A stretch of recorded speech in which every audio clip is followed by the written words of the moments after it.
La palabra de Dios en Proverbios capítulo 3 versículos del 1 al 7 nos dice: Hijo mío, no te olvides de mi enseñanza, y tu corazón guarde mis mandamientos, porque largura de días y años de vida y paz te añadirán. La misericordia y la verdad nunca se aparten de ti. Átalas a tu cuello, escríbelas en la tabla de tu corazón. Así hallarás favor y buena estimación ante los ojos de Dios y de los hombres. Confía en el Señor con todo tu corazón y no te apoyes en tu propio entendimiento. Reconócele en todos tus caminos y Él enderezará tus sendas. No seas sabio a tus propios ojos, teme al Señor y apártate del mal.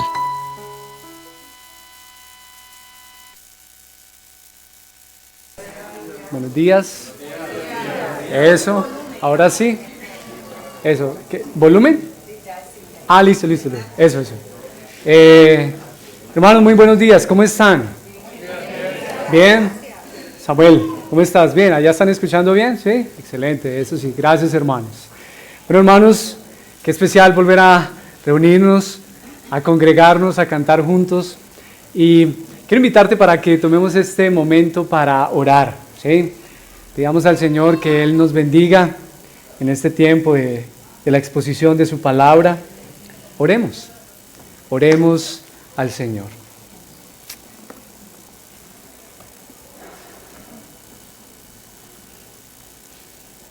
Nuestro amado Dios, Padre Celestial, Padre, Hijo y Espíritu Santo, te adoramos a ti. Te damos gracias por este nuevo día en el que ya nos estás permitiendo disfrutar de ti y de tu misericordia y de lo bueno que eres. Muchísimas gracias. Muchas gracias, amado Salvador. Y bueno, queremos pedirte que nos bendigas en esta mañana con tu palabra. Tú, Señor, sabes lo inmensamente necesitados que estamos de ti. Por eso, Señor, bendícenos en este tiempo. Alienta y fortalece nuestro corazón para que podamos creer en ti. Sí, aumenta nuestra fe, Señor. Aumenta nuestra fe. Eso queremos pedirte en el nombre de tu Hijo amado. Amén y amén. Amén. Muy bien, hermanos. Me da mucha alegría, hermanos, compartirles que a partir de hoy vamos a estar estudiando, vamos a entrar a una nueva serie de predicaciones con base en el Evangelio de Juan.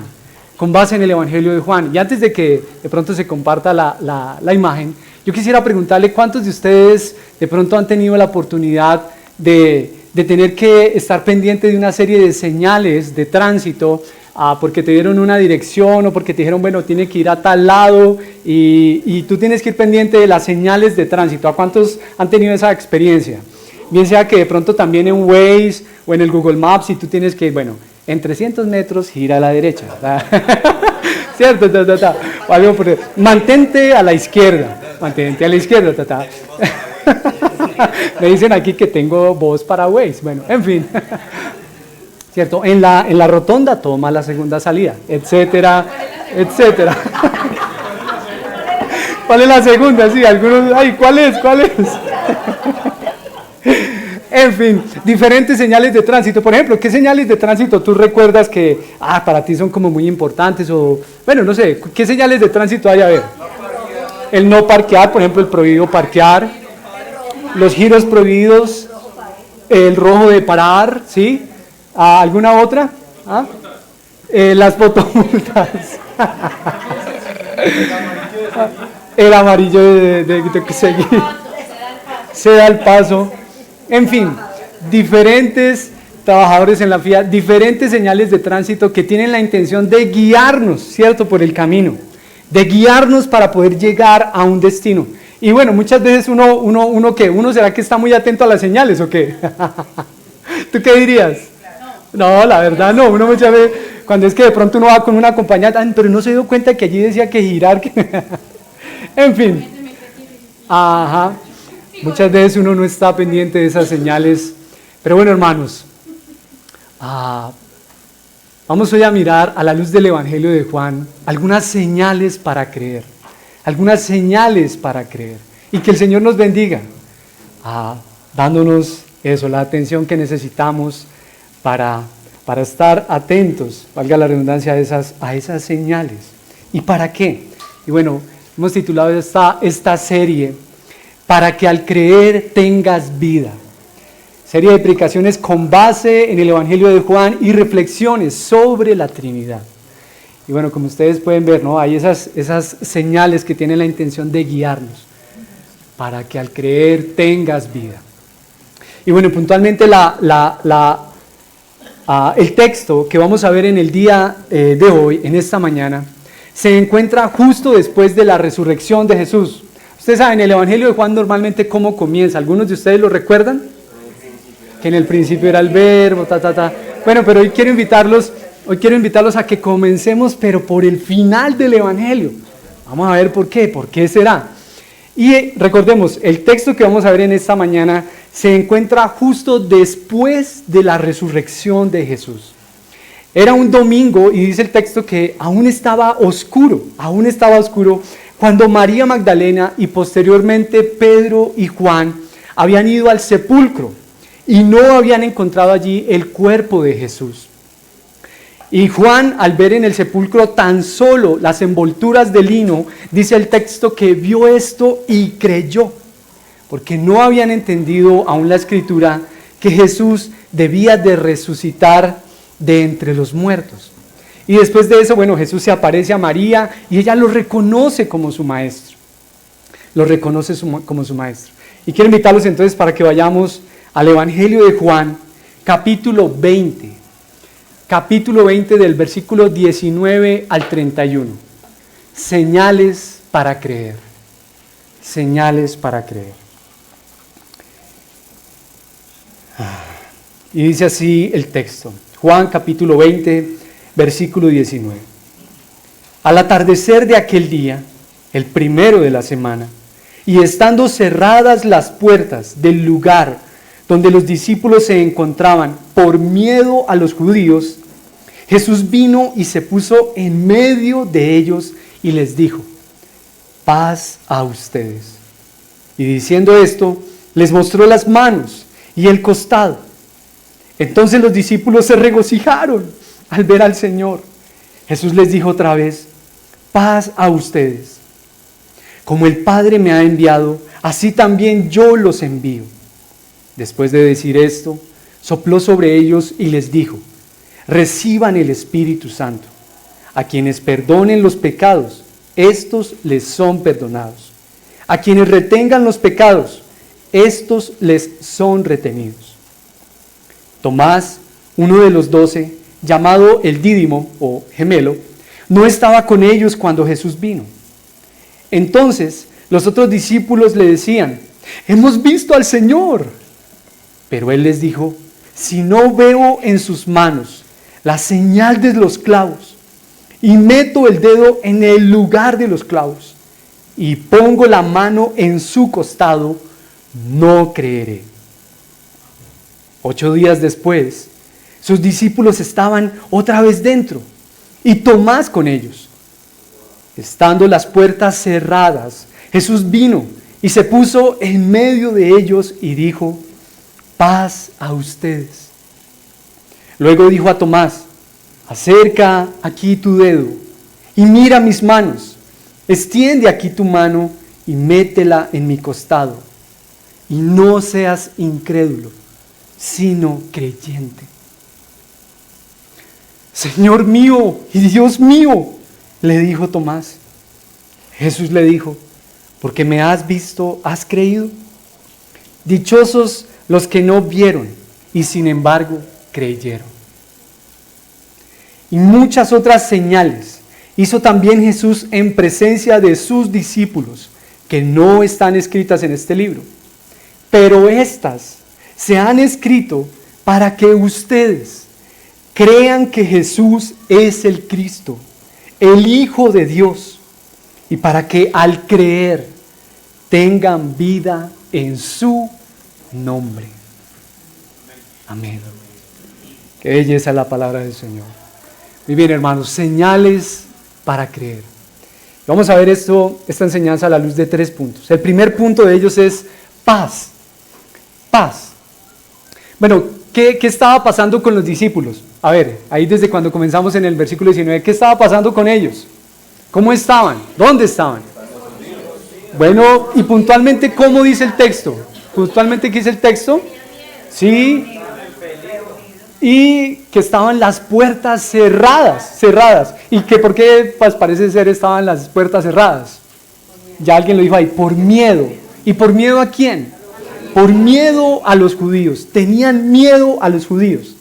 Y miren, hermanos, las 3 veces que aparece este término en el Evangelio de Juan, en el capítulo 7, en el versículo 9, está en relación a los judíos, al miedo que una persona o grupo de personas estaban experimentando hacia los judíos, ya que si alguno confesaba que Jesús era el Cristo, es decir, el Salvador, pues sería expulsado de la sinagoga.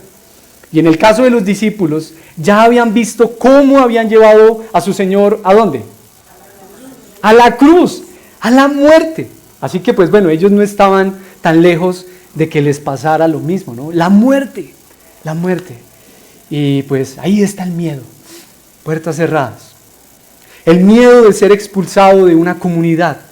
El miedo de ser expulsado de un grupo si confiesas que Jesús es tu Salvador, que Él es tu Señor, es decir, tu dueño, que crees en Él, que amas a Jesús, que ahora ya tú estás viviendo tu vida, pero para Él. Y yo quisiera preguntarte, ¿tú has experimentado algo de ese temor, de ese miedo? ¿Ah? Con confianza, hermanos. ¿Ustedes qué dirían? ¿Sí o no? Yo lo he experimentado, sí. Si les comparto ahí a mis compañeros de la oficina, de la empresa, del trabajo, de pronto por ahí a los que viven cerca, a mi casa. Miedo, temor. El punto, hermanos, es que Jesús, ¿qué hace Jesús? ¿Qué hace Jesús? ¿Qué hace Jesús? Dice que ¿qué Noemí? Se puso en medio de ellos, se pone en medio de sus discípulos y lo que les dice es, paz a ustedes, paz a ustedes. No les dice como que, hey, pero ¿qué pasó pues muchachos? ¿Cuál es el miedo? No. Se pone en medio de sus discípulos y les dice, paz a ustedes, paz a ustedes. Como lo diría Juan en el capítulo 14, versículo 27, la paz les dejo, mi paz les doy, no se la doy a ustedes como el mundo la da. No se turbe su corazón ni tenga miedo. O en Juan 16:33, estas cosas les he hablado para que en mí, dice el Señor Jesús, para que en mí tengan paz. En el mundo tendrán tribulación, pero confíen, yo he vencido al mundo. Así que, pues hermanos, así a la luz de estos textos, ¿qué no es la paz? La paz no se trata como, pues no es como, a la luz de estos textos, no es como el mundo la da. Nuestra paz no se trata de la ausencia de dificultades, pero tampoco se trata de la presencia, por ejemplo, de algunos de los grandes ídolos de nuestra cultura, por ejemplo, la comodidad. Que nadie irrumpa en tu comodidad. Y como muchas veces eso, la comodidad nos lleva a hacer cosas que a veces de pronto no agradan al Señor. No, ya se va a complicar por ahí con la tecnomecánica del carro. ¿O qué otra clase de ídolos tú dirías? Vemos en nuestra cultura. ¿Qué otro? Que la gente diría, ay sí, la paz. Como para que uno esté así bien tranquilito, bien relajadito. Lo que uno necesita es dinero. Jubilarse, ¿por qué no? Claro, otro ídolo. Y uno entonces empieza con esa ansiedad de que ya llegue ese día. Yo lo que necesito es jubilarme para tener vida. Los grandes ídolos de nuestra época. Pero otra vez, hermanos, recordamos que nuestra paz no se trata ni de la ausencia de dificultades, ni de la presencia tampoco de esos grandes ídolos de nuestra época.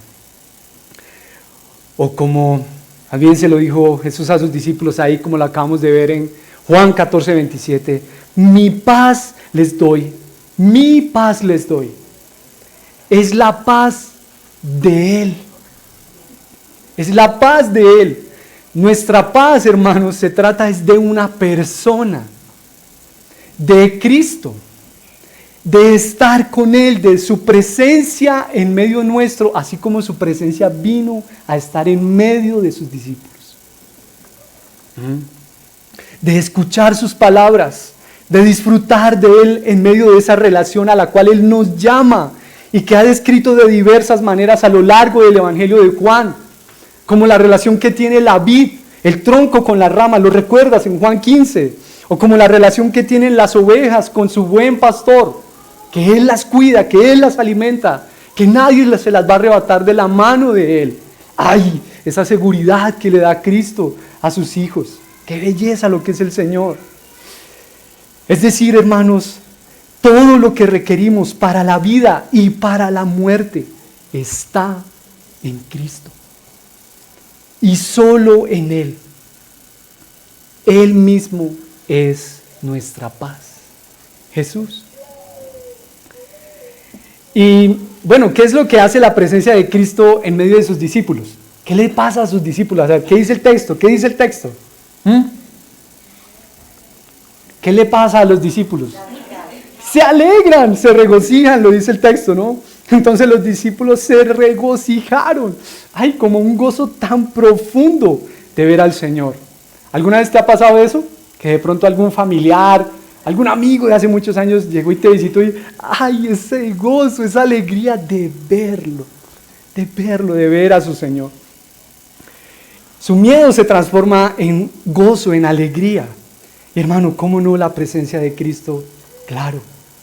Si muchas veces eso lo experimentamos con un amigo, un familiar, ¿cuánto no más la presencia de Cristo puede cambiar esos escenarios?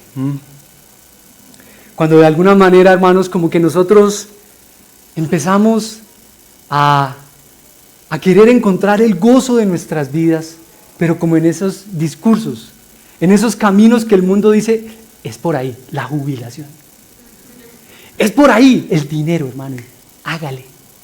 Y de repente como que, no, pero yo encuentro que como que la paz, pero ¿qué me pasa? Que como que tengo esto y nada. Y nada. Hasta que el Señor una vez más en su misericordia nos recuerda que la paz se trata es de Él. De Él. De su presencia en medio nuestro, en nuestras vidas. Pero bueno, hermanos, yo quisiera animarte a pensar en este primer punto. Hermano, ¿qué clase de miedo has estado experimentando por estos días?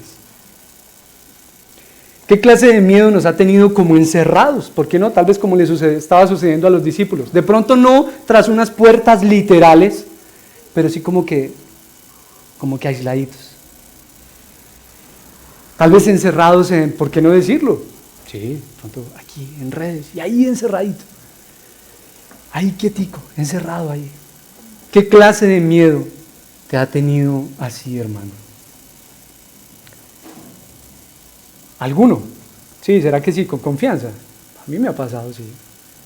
Pero sabes, hermano, hay una buena noticia. Hay una buena noticia, sí. La buena noticia es que Jesús es poderoso para venir y disipar todo miedo, hermano, y darte su paz. Así como vino y estuvo en medio de sus discípulos, y lo que Él hace es que paz, paz, paz a ustedes. ¿Y qué tal, hermano, si meditamos un momentico ahí en eso? Sí, un minutico, no te distraigas. Señor, qué miedo yo estar experimentando por estos días, Señor. ¿Qué clase de temor me ha tenido como encerrado, como por allá guardadito? Y recuerda, hermano, hay una buena noticia, el Señor es poderoso para venir y hacerse presente en medio de tus miedos y darte eso, paz. Hacerse presente en medio de nuestros encierros y darnos eso, paz. Paz. Señor, permítenos escuchar tus palabras. Señor, gracias por tu presencia en medio nuestro. Gracias por tu presencia en medio de nuestras vidas. Gracias por darnos tu paz, Señor. Gracias, Señor. Amén. Amén. Y bueno, hermanos, vamos ahora para el segundo punto. El segundo punto, la incredulidad de las pruebas. ¿Cómo así? La incredulidad de las pruebas. Bueno, pero ¿por qué? Si antes precisamente las pruebas están es como para que para que podamos es creer. La incredulidad de las pruebas. ¿Qué otro personaje ustedes vieron aquí en el relato que acabamos de leer? Tomás. ¿Y qué está pasando con Tomás? A ver, ¿qué nos dice el texto de Tomás? Hasta ver, no creer. Véalo ahí en el versículo 25. Los discípulos dicen, hemos visto al Señor, pero Él les dijo, si no veo en sus manos la señal de los clavos, y meto el dedo en el lugar de los clavos, y pongo la mano, no, Tomás, pero no seas conchudo pues también, hermano. Mirar, no, Tomás, ¿qué le pasa pues, hombre? No. Muy increíble ese Tomás, ¿sí o no? Pero sabes, hermano, ¿cuántos hay aquí que podríamos identificarnos con Tomás? Que somos como Tomás. Señor, tú estás. ¿Sabe, hermano? Yo he sido muchas veces como ese Tomás, sí.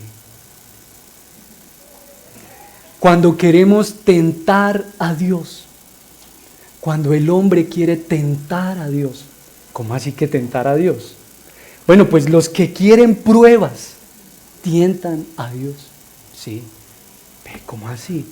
Hermanos, en el libro de Éxodo, en el capítulo 17, después de que el pueblo de Israel, el Señor le había sacado de Egipto, y ya el pueblo había presenciado su poder en medio de las plagas, cuando el Señor les guió a poner la sangre del cordero en las puertas, y allí no hubo muerte en esa casa. Es decir, el pueblo de Israel ya había visto de muchas maneras el poder del Señor, la presencia del Señor, guiándolos, cuidándolos, proveyéndoles. Pero de repente están ahí en el desierto, y dice el libro de Éxodo en el capítulo 17 que escaseó el agua, no había agua para beber. Y entonces el pueblo empezó a contender, a discutir con Moisés, danos agua. Y Moisés les dice, pero ¿por qué discuten conmigo? ¿Por qué tientan al Señor? Y en el versículo 7 más adelante, Éxodo 17:7, ahí dice, y puso a aquel lugar el nombre de Masá y Meribá, que quiere decir prueba o contienda, por la contienda de los israelitas, y porque tentaron al Señor diciendo, ¿está el Señor entre nosotros o no? Ay, hermano. Bien confianzosos esos israelitas, ¿sí o no? Bien arriesgados, oiga. ¿Está o no el Señor en nosotros? Aquí. Ay,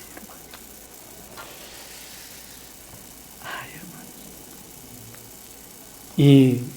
Y sabes, hermano, pues es que la palabra no nos está poniendo ahí a los israelitas y a Tomás, ¿cierto? Para que uno como que rápidamente, sois israelitas, ese Tomás. Sino más bien para ayudarnos a ver que hermanos, que así, hermanos, así es nuestro corazón. Cuando empiezan a escasear las cositas y no te ha salido casi que esa voz, ¿está o no el Señor?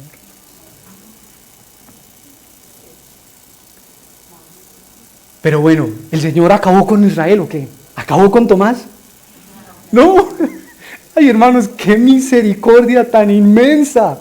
¿Y no la has experimentado tú también en tu vida? No, más bien el Señor les sigue mostrando su misericordia y proveyéndoles y cuidándolos. Y esa misma misericordia de nuestro Señor también nos puede alcanzar a muchos de nosotros que nos identificamos con Tomás, para rescatarnos de nuestra incredulidad. Y para que así como Tomás podamos confesar, ¿qué es lo que confiesa Tomás de su Señor? Señor mío y Dios mío. Señor mío y Dios mío. Y sabes, hermano, algunos estudiosos del Evangelio de Juan dicen que esta es la confesión cristológica más elevada de los evangelios. Señor mío y Dios mío.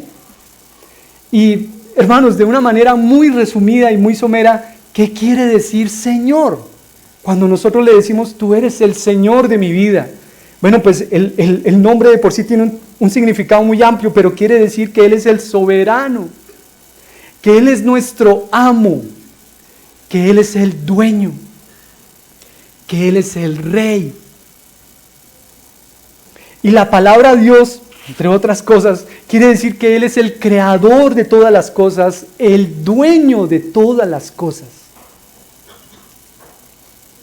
Y Tomás le está diciendo eso, Señor mío y Dios mío, mi dueño, mi rey. De alguna manera, Juan nos está ayudando a pensar en la introducción que él hace en su evangelio. ¿Lo recuerdas? ¿Qué dice en Juan 1:1? Que ahorita algunos lo recordaban. Que en el principio era el verbo, y que el verbo estaba con Dios y que el verbo era Dios. Hermanos, todo lo que requerimos para la vida está en Él. No hay ningún bien que se halle fuera de Él. Él es nuestro dueño. Él es nuestro rey. Él es quien es digno de toda nuestra alabanza, de toda nuestra admiración, de quien dependemos enteramente para la vida y para la muerte también. Cuando declaramos que Él es nuestro Señor, estamos diciendo que ya no vivimos para ejecutar nuestra voluntad, es decir, para hacer lo que yo quiera. No, sino que como Él es nuestro dueño, como Él es nuestro rey, como Él es nuestro amo, pues Señor, yo quiero hacer tu voluntad. Y dime, hermano, ¿no te ha pasado ya así? Si tú eres un creyente, ¿no has experimentado eso ya en la vida? Que a veces tú como que tu voluntad, es decir, lo que tú quieres hacer es como que, bueno, no, yo me voy a ir por acá. Pero el Señor te dice, a través de su Espíritu Santo, hey, no es por ahí. Oh, que mi voluntad no es por ahí. Ay, Señor, sí, es por acá, Señor. Sometiéndonos a la voluntad del Señor.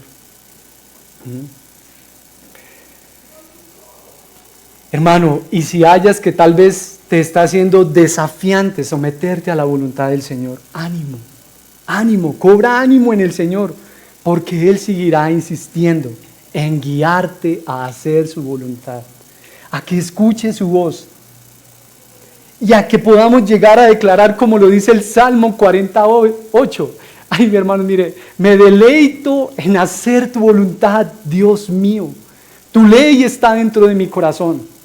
Es decir, casi que su palabra está fluyendo como la sangre fluye por todo nuestro cuerpo. Su palabra. Y claro, el salmista tiene que decir, me deleito en hacer tu voluntad. Me deleito en hacer tu voluntad. Sí. Que el Señor nos bendiga para eso. Así que ánimo en el Señor. ¿Te está costando someterte a la voluntad del Señor, hermano? Sí, con confianza. ¿Será que uno siempre está full 100% dispuesto a hacer la voluntad del Señor? ¿Ustedes qué dirían? Pero otra vez el Señor. ¿Ánimo en quién? En el Señor, hermanos. En el Señor. Que Él sea tu ánimo para Señor. Tú seguirás haciendo que tu ley esté dentro de mi corazón. Que yo me pueda deleitar en hacer tu voluntad. Que yo pueda cantar así como lo dice el Salmo 48. Me deleito en hacer tu voluntad. Y bueno, hermanos, llegamos así al tercer punto.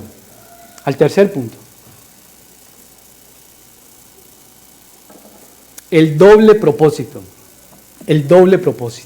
No crean que yo les voy a vender una camioneta doble propósito o algo así. No. Doble transmisión. El doble propósito de la carta de Juan. Es más, quiero invitarlos para que lo leamos de nuevo. Capítulo 20, versículo 30. Capítulo 20, versículo 30. Dice, y muchas otras señales hizo también Jesús en presencia de sus discípulos que no están escritas en este libro. ¿En cuál libro? En el libro de Juan. En el libro de Juan, ¿cierto? Dice, pero estas, es decir, ¿estas qué? Pero estas señales que se han escrito en el libro de Juan están para que ustedes crean que Jesús es el Cristo, el Hijo de Dios, y para que al creer tengan vida en su nombre, en el nombre de Él, en el nombre de Él. El doble propósito en la carta de Juan. Pero bueno, hermanos, de una manera muy breve pensemos qué es creer, qué significa creer. Bueno, hermanos, investigando un poquito acerca de este verbo, en su idioma original, en el griego, ese verbo aparece 244 veces en el Nuevo Testamento, el verbo creer, y aproximadamente unas 98 veces en el Evangelio de Juan. Es decir, casi un 40% de las veces que aparece el verbo creer solo está en el verbo de Juan, en el Evangelio de Juan, el verbo creer. Entonces ya de por sí eso nos da una pista. Oiga, ese verbo es importante aquí en el Evangelio de Juan. En el Evangelio de Juan. Pero bueno, partamos también de mirar brevemente qué no es creer.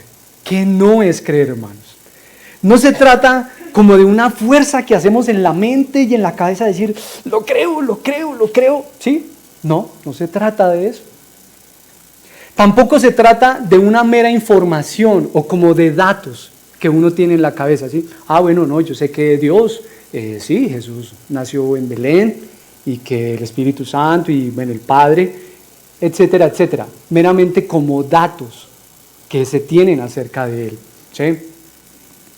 Sí, yo creo que hay un Dios, sí. Bueno, como lo dice Santiago 2.19, nos ayuda a traer un poco de claridad sobre esto que estamos diciendo. Santiago 2.19 dice, ¿tú crees que Dios es uno? Haces bien. También los demonios creen y tiemblan. Oiga, ¿cómo así? Vea. El punto es que lo que estos demonios creen, ¿qué reacción les produce en ellos? Miedo. Esa palabra que aparece ahí como tiemblan, quiere decir también como esos escalofríos, pero de miedo, Miedo, tiemblan. Miedo, lo opuesto al amor. Lo opuesto al amor. Miedo. ¿Podría un demonio amar a Cristo? Recuerda los muchos encuentros que incluso los demonios le decían, ¿qué tienes que ver con nosotros, Jesús, Hijo del Altísimo? Sabemos que eres el Santo de Dios. Tienen una información.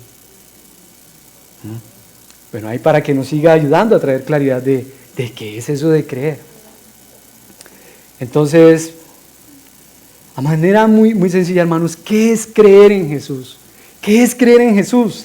Hermanos, se trata de experimentar la vida ahora a la luz de esa confianza, de esa fe, de esa seguridad que nos es dada por Dios. Tiene que ver con una relación de amor a la cual el Señor nos trae. Esa relación de amor en la que precisamente Él disipa todo ¿qué? Miedo. Disipa todo miedo como lo estaba haciendo con sus discípulos. Pero que ahora ellos se alegran de ver a su Señor. Es la seguridad y la certeza que nos da la resurrección de Cristo. Que así como Él resucitó de la muerte, así también Él resucitará a aquellos que mueran en Cristo, para vida eterna juntamente con Él. Es solo hasta que Tomás cree en Él, que puede declarar que Señor mío y Dios mío. Creer en Jesús es vivir ahora de acuerdo con esa declaración. Él es mi Señor, es mi dueño, es mi creador. Yo dependo de Él. Yo amo a mi Señor, a mi creador. Y todo lo que pase en la vida lo viviré en mi Señor y para la gloria de mi Señor. Creer en Él. Creer en Él. Bueno, pero ¿qué más nos dice el texto ahí de creer en Jesús? ¿Qué dice ahí el versículo 31? Para que ustedes crean que, ¿qué? Que Jesús es el Cristo. Dejémoslo hasta ahí. ¿Qué quiere decir que Jesús es el Cristo? Bueno, recordemos que esa palabra, su equivalente en el hebreo es, ¿qué? Mesías, Mesías. Es decir, el Salvador prometido para el pueblo de Israel. El pueblo de Israel anhelaba ese Salvador, ese Mesías. Pero bueno, ¿ustedes qué dirían? ¿Que cómo lo anhelaba el pueblo de Israel? Ellos anhelaban un Mesías que ¿qué? Pero como la idea de un líder político y con ejército y este sí iba a llegar a derrotar a los romanos, porque es que los romanos, mejor dicho, no. ¿Y ese Mesías fue así? No. Más bien este Mesías habría de salvar a su pueblo de sus vidas pecaminosas, de sus vidas egocéntricas, de que vivieran sus vidas pero para satisfacerse a sí mismos, otra vez, para que hicieran su voluntad. No. Y más bien nos salva, es pero para que hagamos su voluntad. Les salvaría de la muerte y de la condenación eternas y les daría un nuevo corazón, trayéndoles a la vida por medio de su Espíritu, como lo vemos en Juan 3, a la luz del nuevo nacimiento. Que el Espíritu les da una nueva vida, les permite nacer de nuevo. Ese que precisamente les dio a sus discípulos antes de ascender al Padre, que lo acabamos de leer, ¿lo vieron? Y que sopló sobre ellos y recibieron el Espíritu Santo del Señor. Hermanos, Jesús es el Mesías porque Él es el Salvador del mundo. Y pues nosotros pensamos, si Él es el Salvador, ¿quiere decir que entonces nosotros nos podemos salvar? La sola palabra de por sí misma, si Él es el Salvador, implica que pues, la persona a la que Él va a salvar no se puede salvar por sí misma. Y es el Salvador del mundo porque precisamente es Él quien fue a la cruz a morir por su pueblo, por sus ovejas, y porque ha resucitado de la muerte, es que podemos decir, Él es el Salvador. Esta es la evidencia que el pueblo de Dios tiene, de que su Salvador le resucitará de la muerte. Este, hermanos, es el mensaje del Evangelio. Si no hay resurrección, ¿de qué sirve nuestra fe?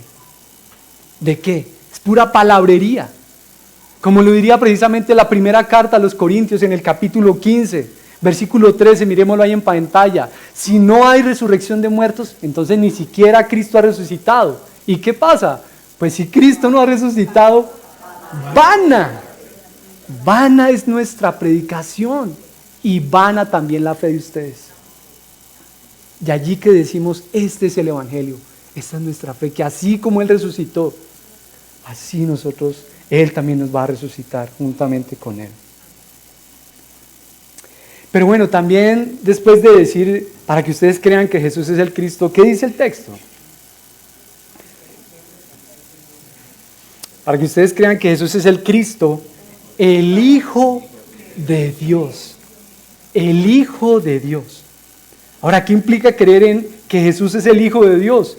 Bueno, que Jesús es Dios. Que Jesús es Dios y que por lo tanto Él nos revela quién es Dios. Como le diría un profesor del seminario, si Cristo no es Dios, Él no nos puede revelar quién es Dios, cómo es Él. Pero podemos conocer quién es Dios. ¿Por qué? Por la persona de Jesucristo.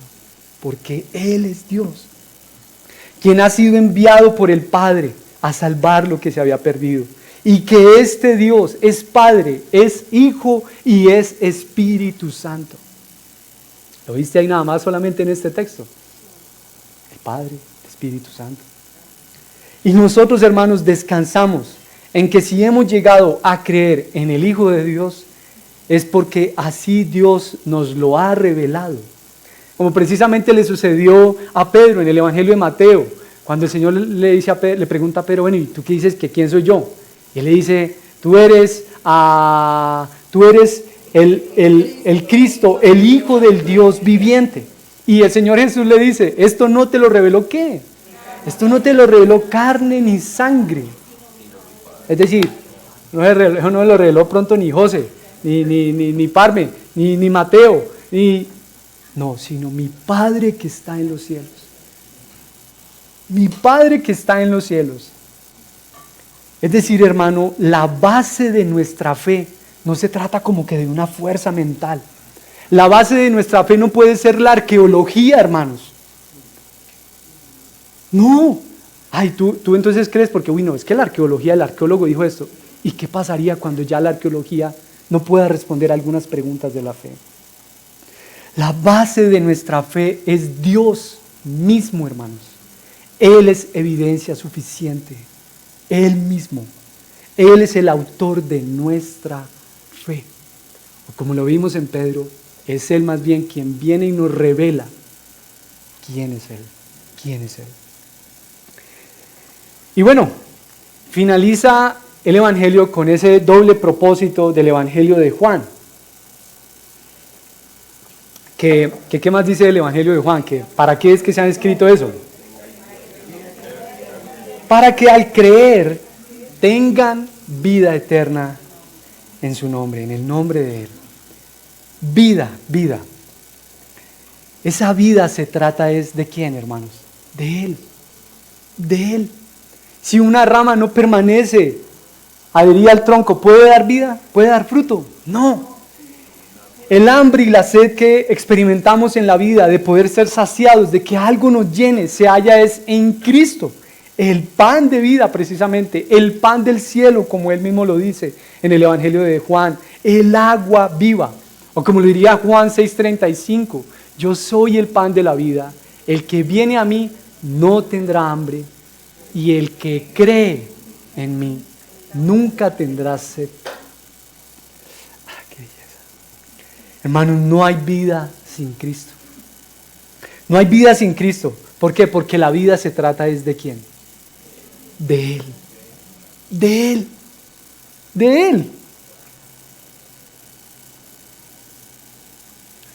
Y Él lo diría, yo soy el camino, la verdad y la vida. Vida en el nombre de Él. ¿Y cuál es ese nombre? Jesús, nuestro Salvador. Salvador. Como lo dice Juan 3:36, el que cree en el Hijo tiene vida eterna. Vida eterna. Hermanos, de allí que sea necesario, que con urgencia debamos entonces proponernos saber quién es Cristo. Porque la vida se trata de Él. ¿Quién es Cristo? ¿Quién es Jesús? Y como lo dice el versículo 20 de Juan, Juan nos ha dejado una serie de ¿qué, hermanos? De señales, ¿cierto? Tal vez como las que miraríamos en la imagen de la serie. Una serie de señales. Nos ha dejado para que ellas puedan guiarnos, para mostrarnos el camino, para llevarnos a ¿qué? A creer en Jesús. Y pues cierto, como lo mirábamos al principio, hay diversas señales. Continúe por acá, gire a la izquierda, por aquí no continúe. Y que estas señales nos lleven a creer en nuestro Señor como nuestro Salvador, como nuestro dueño, como nuestro Rey, como el Hijo de Dios.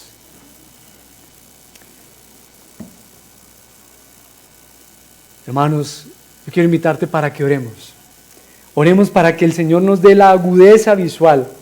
Y de paso, hermanos, yo quiero animarte. Ánimo a leer el Evangelio de Juan.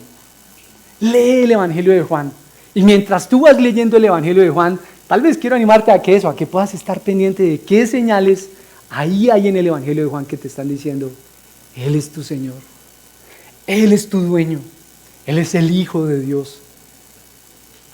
Jesús es tu Salvador. Que Él nos dé, que Él abra nuestros ojos para ver esas señales, para creer, para que al creer tengamos vida en el nombre de Jesús.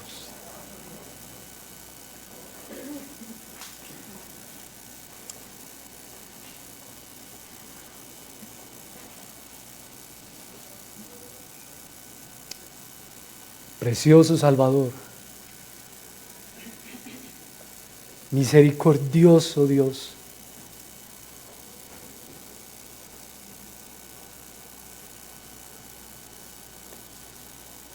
que nos tratas con misericordia aún en medio de nuestras dudas. Gracias, Señor, de nuestros interrogantes. Muchas gracias.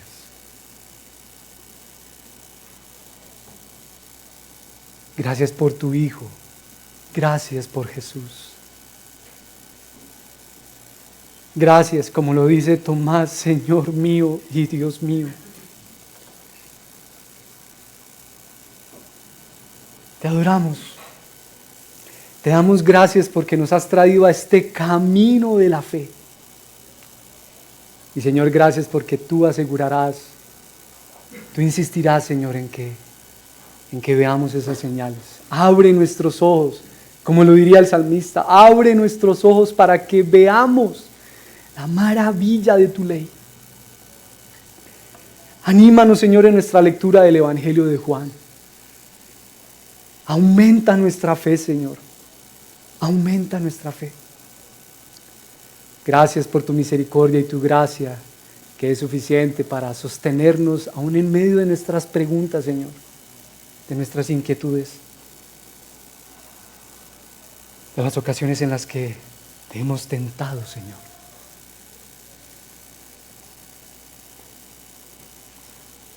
Te adoramos a ti.